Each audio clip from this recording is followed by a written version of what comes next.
Supergirl Season 3, Episode 11, titled Fort Rozz. And this episode is one of those episodes where it's always weird talking about an episode where, you know, you're here, mostly here for the superhero stuff, you know, the costumes, the action and stuff like that.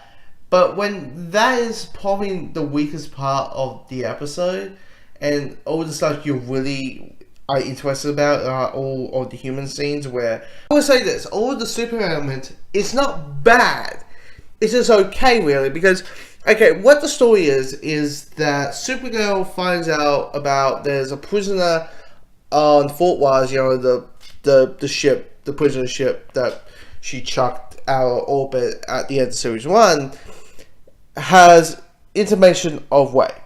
And logically, she is going to go on the spaceship, but because she has no powers, when she gets on that ship, she gets a gang. She gets a gang of different people, like Saturn Girl, who is awesome, like Livewire, which is awesome. Maybe not so much with the, I don't know, the villain from, like, what, episode 2 this season? You know, the evil on the ship. And they're trying to release this prisoner, while all of the prisoners are trying to basically kill him. And I mean, here's the idea: of an episode where Supergirl has no powers is an interesting concept, really, because, you know, the whole idea of Superman and Supergirl is one of the complaints a lot of people have is that they're so powerful.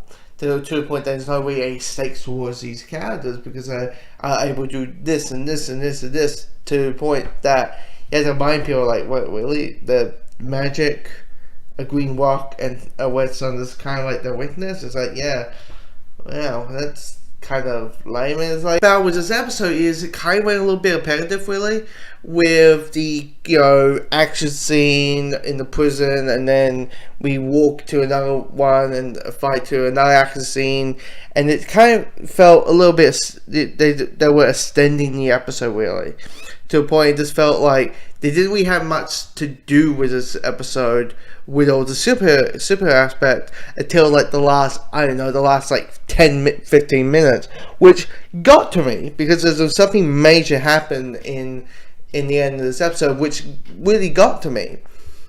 All the human moments with Alex and Ruby, you know, getting babysit, that was awesome.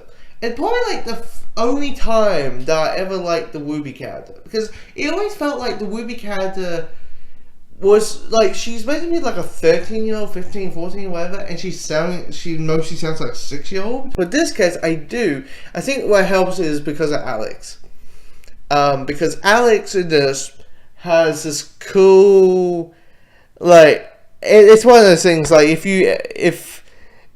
like, they're dealing with topics like cyberbullying, and how Alex deals with the bully, Ruby's bully.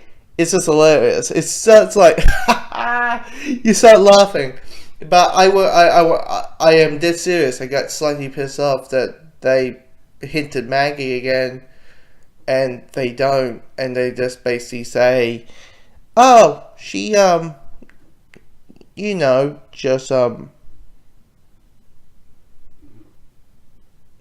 want her passport back." And I'm like, no, you do not do that.